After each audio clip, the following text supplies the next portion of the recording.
O que mais atrapalha novos relacionamentos depois que a gente saiu, às vezes, de um relacionamento meio tóxico, né? Como alguém já disse, né? Eu tenho um amigo que ele fala assim, se tivesse tudo bem, não ia ter separação. Então, se aconteceu a separação é porque, né, alguma coisa lá deu errado. Mas quando a gente está nessa nova fase, tem coisas que atrapalham um novo relacionamento. E às vezes você até acha uma pessoa top de linha, você fala, nossa, essa pessoa aqui realmente vai ser a pessoa que vai me completar, a gente vai construir um negócio junto e tal. Mas aí tem algumas, como é que a gente poderia dizer? Alguns ganchos, algumas tralhas, né, que fica, parece que agarrado atrás da gente, que não deixa a gente prosseguir, né? Uma delas, todo mundo sabe, é a mágoa, né? A mágoa é um trem que, nossa, é de matar a mãe do guarda, como se dizia antigamente. Por quê? Porque você fica preso com a pessoa, né? Você fica com aquela raiva contida, aquele sentimento, né? Muitas vezes vem o sentimento de vingança junto com o negócio. E isso tudo acaba o quê? Atrapalhando. E por que atrapalha? Essas coisas, não é, que estão dentro de nós, que fica dentro de nós, atrapalha a gente na nova relação. Por quê? É como se você tivesse um óculos sujo, né? Então imagina um óculos, tá? Um óculos que você tem lá um papel no meio, né? Então você tenta pôr o óculos e você não enxerga direito, por quê? Porque tem aquele papelzinho lá, né, atrapalhando a sua visão. E os sentimentos, se você tem um sentimento estragado lá atrás, então você vai para frente, mas parece que você tem uma espécie de repeteco, né? Fica repetindo às vezes o mesmo padrão. E talvez você diga assim, nossa, tem aquela história do dedo podre, né? Ah, eu tenho um dedo podre. Não, muitas vezes o problema não é o dedo podre, é o padrão que às vezes você... Olha que coisa legal, um padrão que às vezes você quer evitar. Já ouviu aquele ditado popular, né? Quanto mais se reza, mais assombração aparece. O que é isso? O nosso cérebro, ele tem uma peculiaridade. O nosso cérebro, ele não é independente. Na verdade, ele é totalmente dependente daquilo que nós falamos para ele. Eu costumo sempre comparar com o estômago, né? Você tem seu estômago, tá? Você joga uma comida lá dentro, ele é obrigado a digerir aquilo ali, tá? Às vezes, quando o negócio é ruim demais, ele põe para fora. Mas, via de regra, aquilo cai e ele vai tentar digerir. E muitas vezes, quando ele não põe para fora, de um jeito põe pelo outro lado, né? Mas isso afeta o quê? O corpo inteiro, criando mal-estar. O nosso emocional é a mesma coisa. Só que nós pensamos assim, mas gente, tanto que eu quis evitar aquele trem, né? Aquele tipo de gente que atrapalhou a minha vida, por quê? Porque essas coisas do passado, tá? Elas não estão te acompanhando no presente. Não. Isso daí é o nosso banco de memória, tá? E aqui tem uma coisa incrível, tá bom? É muito legal isso aqui. O nosso cérebro, ele não sabe o que é presente, passado ou futuro. Ele não sabe disso. Então, quando você coloca ele numa determinada memória, um banco de memória que você tem lá, ele revive aquela emoção como se ela estivesse acontecendo agora. Aí você vai me dizer assim, se você quer me dizer então que o cérebro é burro? Não. Ele é um órgão que trabalha pra gente. Assim como o seu estômago, assim como o seu coração, o seu rim, seu fígado, são órgãos que trabalham para você. O nosso cérebro, ele é o quê? Ele é, entre aspas, né, uma máquina, um computador, onde você joga pensamentos e ele tem que trabalhar os pensamentos. Tá? Comida vai para o estômago, o cheiro vem para o nariz, pensamento vai para o cérebro. Só que quando eu jogo lá para ele um pensamento estragado, uma memória estragada, O que ele faz? Ele fica lá naquele lugar. Aí você diz assim, mas eu não quero ficar lá. Não é questão de querer. Você pegou seu cérebro e colocou lá. É a mesma coisa o seu estômago. Você pega uma comida, né? que não está lá essas coisas. E você joga lá. O estômago não quer. Mas você jogou a comida, ele vai ter que digerir aquilo ali, ele vai ter que se virar com aquele negócio. O nosso cérebro é exatamente a mesma coisa. Então o que acontece conosco? Você fala assim, mas eu não consigo esquecer. Não é questão de esquecer. A questão é que você fica lembrando do negócio. Tá? Você fica colocando o seu cérebro lá, ele entra naquele arquivo e ele fica o quê? Remoendo aquele negócio. E aqui existe o segundo ponto mais tenebroso dessa parte se a gente não acorda para isso. Quando eu jogo meu cérebro em alguma coisa do passado, ele tenta resolver, como se estivesse no presente. E passado é um trem que você não consegue mudar mais. Não tem jeito você voltar lá e refazer. Né? Eu falo assim, se a gente tivesse a chance de voltar no passado, tá? Você ia voltando, a raça humana ia voltar lá atrás, ia chegar lá em Adão e Eva e falar para Deus, Senhor, não deu certo, cancela o programa, inventa outro. Por quê? Porque a gente sempre acaba fazendo alguma coisa que você não gostaria daquele resultado. Então, na nossa curta vida aí de 100 anos, vamos colocar assim, né, os campeões, a gente pega o nosso cérebro e joga ele lá no passado. É igual você pegar a mesma comida estragada, tá? Você coloca na geladeira a comida já está estragada, tá? Aí daqui uma semana você fala, não, acho que eu vou tentar de novo. Não, a comida que é estragada. Aquela emoção está estragada, aquele acontecimento está estragado. E aonde é que ele está? Ele está no seu passado. Aí você diz assim, tá, mas o que é que eu faço com isso? Muito bem, existem algumas questões ligadas a perdão, né? Que todas as filosofias e religiões na face da Terra falam o seguinte, você precisa perdoar. Aí você fala assim, tá, eu perdoo, mas não esqueço. Não é que você perdoa, mas não esquece. Você até perdoa, mas fica lembrando. É como um filme repetitivo. Cada vez que você acessa o seu banco de memória sobre aquele assunto lá, o que vai acontecer? O cérebro vai entrar nele como se fosse um filme, como se fosse vivenciar um filme. Já foi, já acabou, não está acontecendo de novo, mas você insiste em deixar o seu cérebro lá atrás.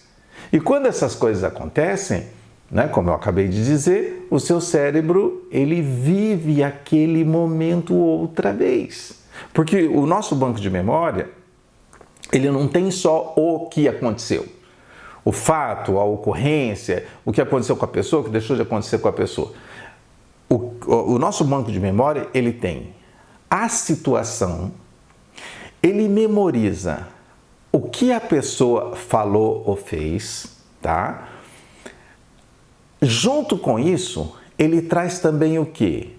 A maneira como você se sentiu a respeito daquela história. É como música, né? Se você tinha uma música lá, né, na sua juventude lá para trás e tal, adolescência, enfim, cada vez que você põe a música, você não tem o mesmo sentimento? Exatamente isso.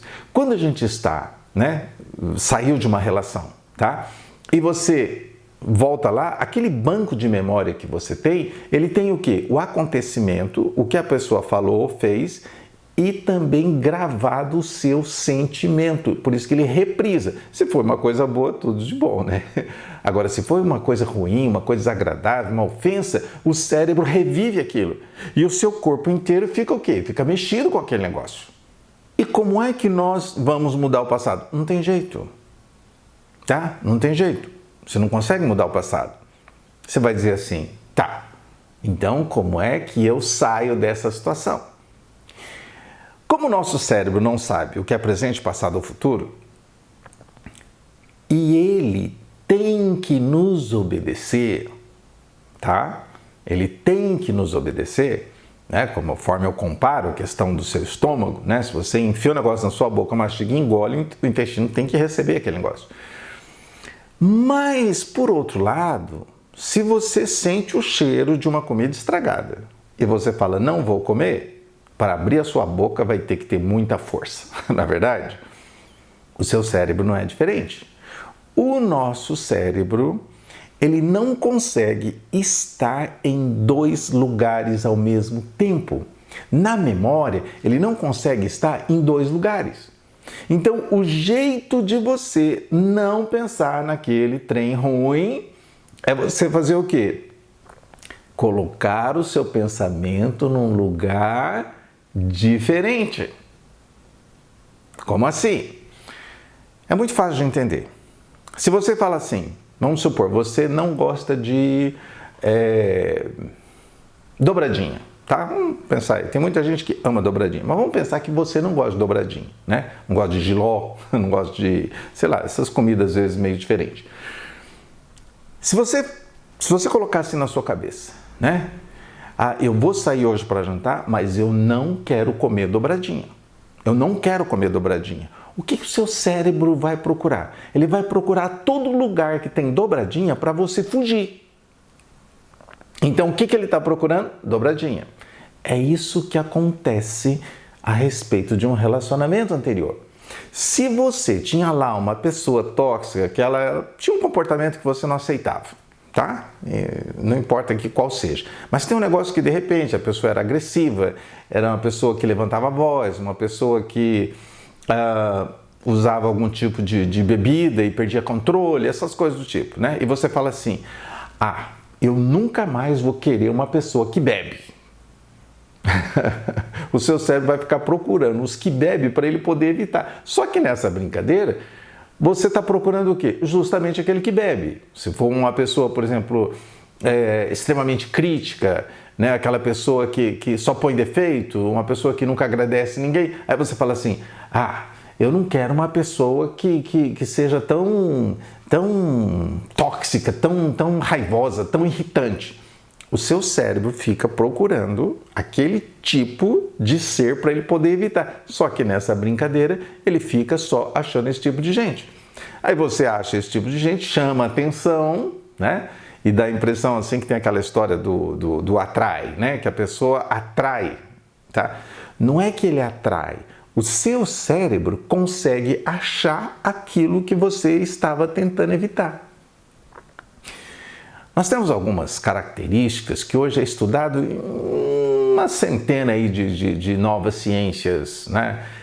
Neurais, enfim, tá? Mas uma coisa que todo mundo sabe é a tal da intuição, né? Parece que a gente tem um radar, alguma coisa assim que parece que vai na frente, procura e tudo mais. Quando você dá uma missão para o seu cérebro para evitar aquela coisa ruim, né? Então ele fica procurando a coisa ruim para evitar. Tá certo? É igual você acordar de noite e ficar preocupado se tem alguém no quintal mexendo no seu quintal, tá bom? Então quando você sai, você fica procurando. Às vezes é uma folha, né, que o vento joga e você às vezes interpreta aquela folha como se fosse alguém correndo ou fugindo, coisas do tipo, né? Por quê? Porque o cérebro está procurando ali alguma coisa, né? Então, isso é uma das coisas que mais atrapalham a vida da gente. Porque, de repente, você acha a pessoa que faz determinado tipo de mágoa.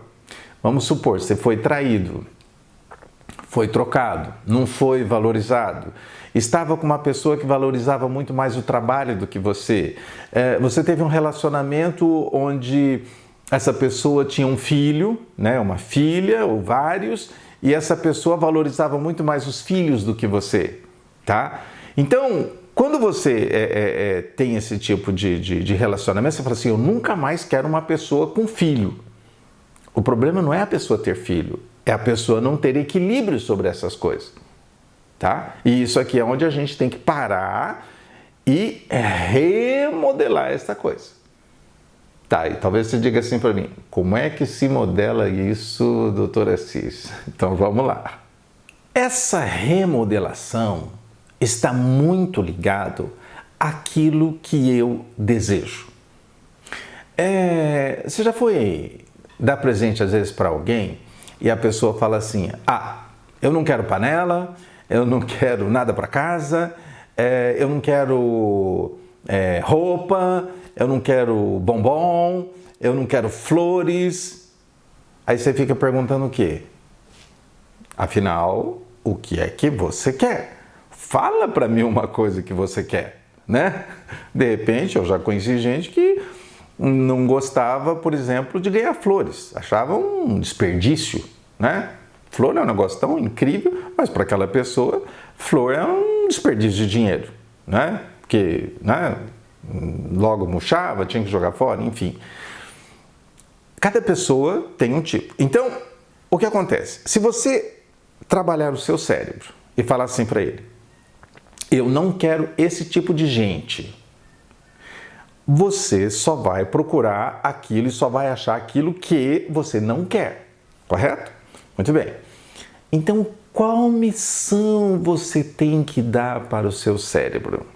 Existe uma coisa que eu chamo de características essenciais para um relacionamento. O que é uma característica essencial?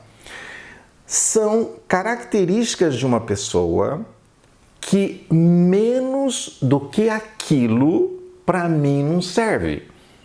Por exemplo, as pessoas têm, né, milhões de qualidades e naturalmente também as suas dificuldades.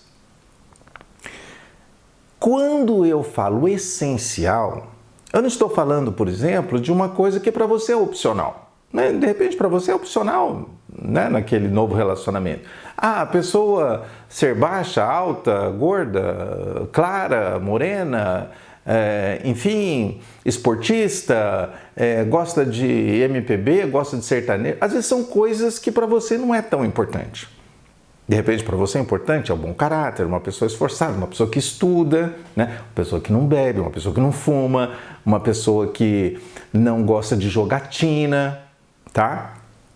De repente, você também não quer uma pessoa, por exemplo, que não gosta de viajar. A pessoa vai viajar, passa mal, vomita, né? Aquele passa enjoado, enfim, não gosta de pegar a estrada. E às vezes você está numa fase da sua vida que você fala: não, cada férias que eu tiver eu quero dar uma viajada, né? Deu folga, eu quero curtir um pouco a vida, já trabalhei bastante, eu quero curtir isso aí. Então, às vezes a gente fica fixado no que a gente não quer. Agora, a característica essencial, a gente está falando do que nós queremos, tá? Então, né, tem uma situação, né, que aconteceu alguns anos atrás, em que a pessoa fazia 10 anos de relacionamento, né? Começou na adolescência e tal, falou: bom, agora vamos casar, vamos casar. Só que essa pessoa tinha lá um problema, tá? Ela tinha um problema e a pessoa chegou para mim e falou: Assis, eu gostaria muito de casar com essa pessoa, amo essa pessoa, a família dessa pessoa é maravilhosa, é como se eu fosse parte da família já, só que tem esse negócio aqui que para mim é engasgado. Eu falei: ué, fala com a pessoa sobre o assunto, né? E tratava-se de, né, entornar. E quando essa pessoa entornava, ela perdia o controle, né? Jovem, tal, ia, né, para as festas, não sei o que lá, show. E aí ele perdia o limite, quando ele tomava todas, ele ficava violento até. E aí ela chegou para mim e falou: o que eu faço? Eu falei: fala com ele. Ele falou: quero me casar com você, mas isso aqui é uma coisa que eu não quero, né? E tinha mais uma coisa também ligada, parece que é estudo. Ela queria que a pessoa fosse uma pessoa que gostasse de estudar, de progredir e tal. E a pessoa, né, estava ali trancando o curso, né, ia jubilar e não ia formar nunca. Eu falei: chega para ele e fala. E aí o rapaz até tentou. Mas entre a noiva e a bebida, ele não conseguia largar e não tinha interesse. Não é que não conseguia, não tem interesse, né? Porque quando a pessoa quer, a pessoa dá um jeito, né? Quando a pessoa não quer, a pessoa dá uma desculpa. Conhece esse ditado, né? Quem quer faz, quem não quer arranja uma desculpa.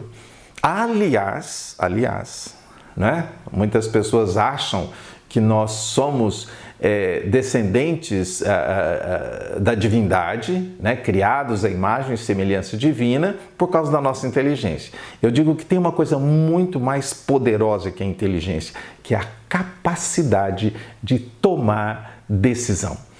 Quando você usa esse poder, tudo muda, né? Aquela história, né? Quando eu mudo, tudo muda. E a pessoa não quis. E a pessoa chegou para mim e falou assim, Assis, a pessoa, né, passou 1 mês, 2 meses, foi lá, bebeu, brigou com todo mundo e tal. E aí eu perguntei assim, essa pessoa, tá claro que ela não vai parar com isso daí. É um costume que ela tem, um direito que ela acha que ela tem, ela não vai parar. Ela falou assim, e agora? Eu falei, agora a decisão é sua, minha cara. A decisão é sua. Eu pergunto para você, você poderia conviver, né, por muitos anos com esse problema? Ela falou, de jeito nenhum. Entendeu? E aí a gente fez o oposto. Eu falei, tá, o que você quer num relacionamento? Eu quero uma pessoa, claro, que não tem esse problema, mas eu quero uma pessoa que estude, uma pessoa progressiva, uma pessoa que goste de crescer, que seja parceira. Aí foi elencando vários itens ali que para ela era essencial.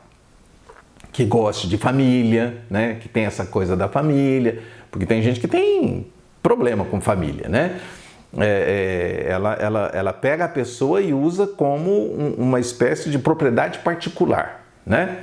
E às vezes não convive com a família. Claro que a gente não tem que viver junto com a outra família, mas tem que existir uma convivência pacífica. Tem gente que dá importância para isso, tem gente que não está nem aí, né? Mas se para você essa é uma característica essencial, ou seja, menos que isso para você não serve, a pessoa dá sinais. Porque tem um negócio interessante que você começa a se relacionar, e aqui eu diria que é uma das maiores causas de divórcio. A pessoa começa a se relacionar, tá? E aí ela vê que a outra pessoa não está correspondendo àquilo que ela queria, tá bom? E aí é aquela história que eu falo, né? Começa a engolir o sapo, começa a se anular. Ela não quer aquilo, mas porque ela não quer perder aquele relacionamento, o que ela faz? Ela vai tolerando, não é? Eu diria assim, que toda mulher brava foi uma mulher que engoliu muito sapo no namoro e no noivado, e depois que ela casa, ela vai à porra, né? Aí ela vai se vingar do cara, né? E vai descontar nele tudo aquela coisa que ela se anulou para chegar naquele casamento. E aí não presta, né? Eu falo que hoje em dia não existe mais casamento hipócrita, né? Casamento fingido. As mulheres são independentes, elas vão embora e tchau, um abraço, né? Então, o que acontece quando você está escolhendo a pessoa, tá?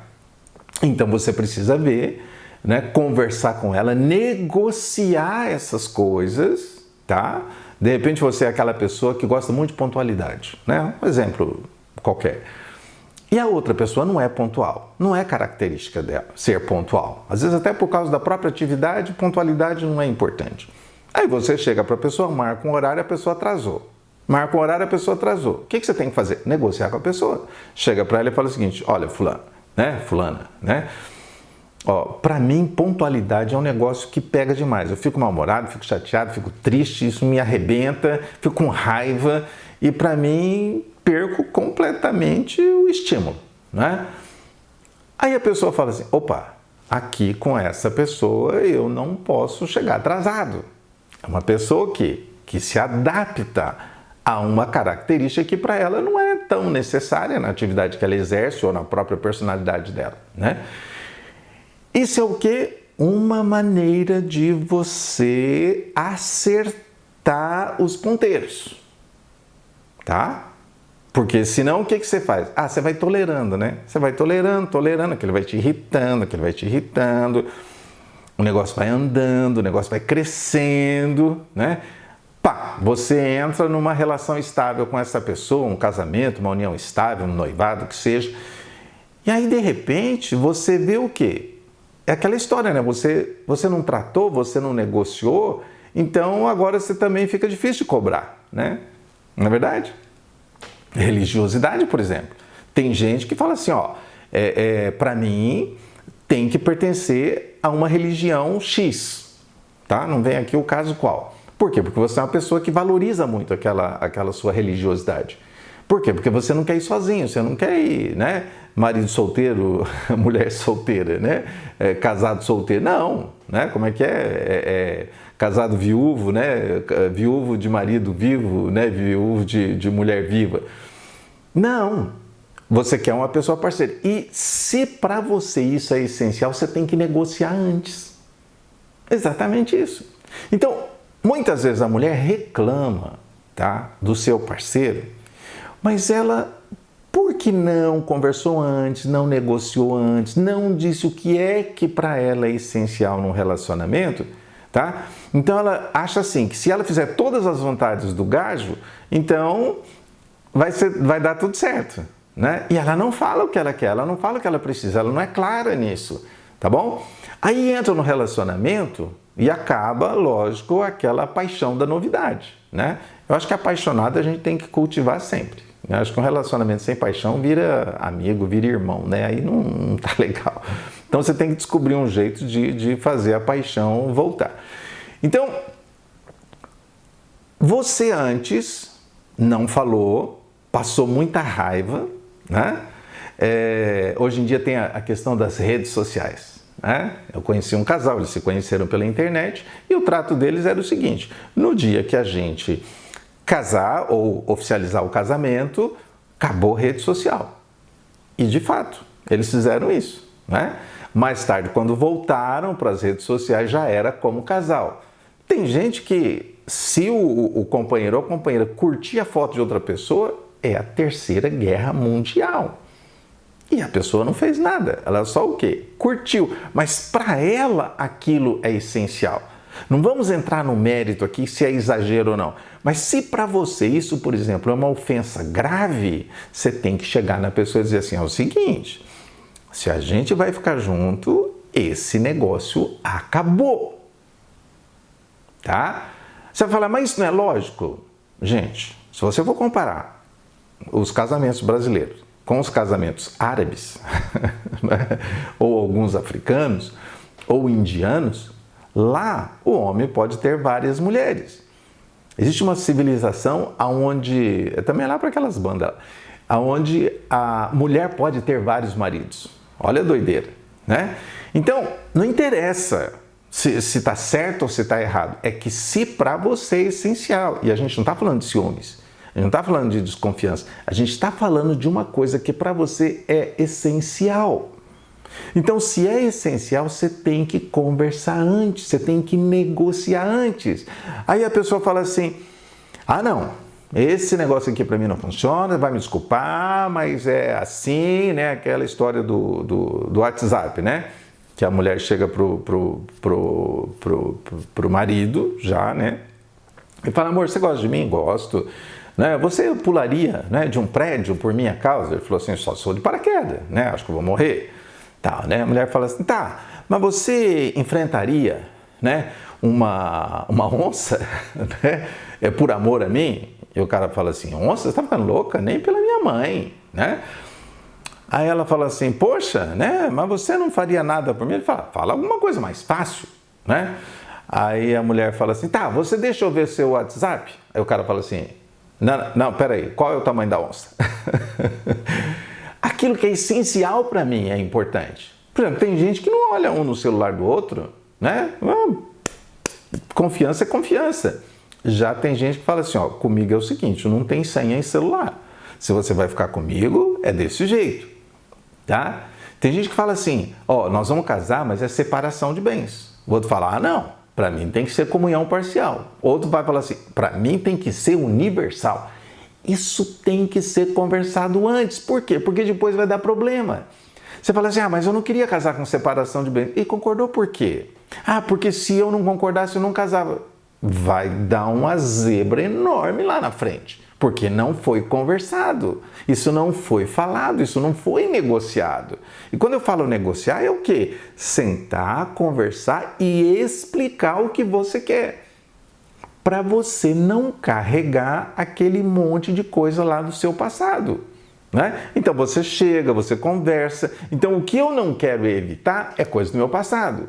O que eu quero construir está ligado ao meu futuro. Ah, eu não quero uma pessoa que tenha filhos. Ok? Ah, mas a pessoa tem filho. Né? Puxa a lista. Vai para a próxima. Né? Como se dizia no marketing multinível que eu participei, né? Ame o próximo, deixa esse daí, vai para o próximo, né? Ou seja, eu não posso tentar prender uma pessoa tentando o quê? Sabe, fazer uma espécie de cambalacho emocional. Não funciona assim. As coisas têm que ser claras. Por quê? Porque hoje todo mundo é independente, né? Acabou aquele tempo em que a mulher ficava com o marido, porque senão ela tinha que lavar roupa para fora, ela tinha que, né, sei lá, reestruturar a vida dela de uma outra forma. Não, as mulheres foram para as universidades, ocuparam os cargos públicos, tá? Então a mulher hoje é independente. Ora, as mulheres evoluíram muito, mas os homens ainda estão muitos, né, naquele tempo onde o homem era ele que comandava tudo. Hoje, é muito comum hoje, às vezes, a renda maior vir da parte da mulher. Aí você não conversa isso antes, você não trata disso antes, você não resolve isso antes. Vai dar problema. Então, por que às vezes, né, uma pessoa fica com alguém vários anos, né, mora junto, fala que não é casamento. Morando junto é um casamento. Aí separa, vai para outro, e vai para outro, vai para outro, né? Ou casa oficialmente, divorcia de um, de dois, de três e tal. Ele fala assim, gente, eu tenho o dedo podre. Não é o dedo podre. É como eu estou planejando meu próximo relacionamento sem tentar apenas evitar o que passou, mas colocando para esse rapazinho aqui dentro, o seu cérebro, buscar alguém que de verdade vai o quê? Criar com você um casamento de verdade. Não vai ser um negócio que, né? Aquela coisa, não, é um casamento mesmo, né? Igual a gente diz, nossa, essa coisa casou com essa, quer dizer, fechou ali. Por quê? Depois do casamento vai ter um monte de ajuste do dia a dia, das 24 horas junto, não é? Então, se antes você não deixa claro, a coisa vai complicar. Então é isso. Compartilhe, nos ajude a divulgar esse vídeo, porque muita gente deve estar na dúvida, decidindo uma coisa importante na vida dela, que é um relacionamento, já saiu de outro e vai entrar no novo e precisa dessas orientações. Um grande abraço e até a próxima.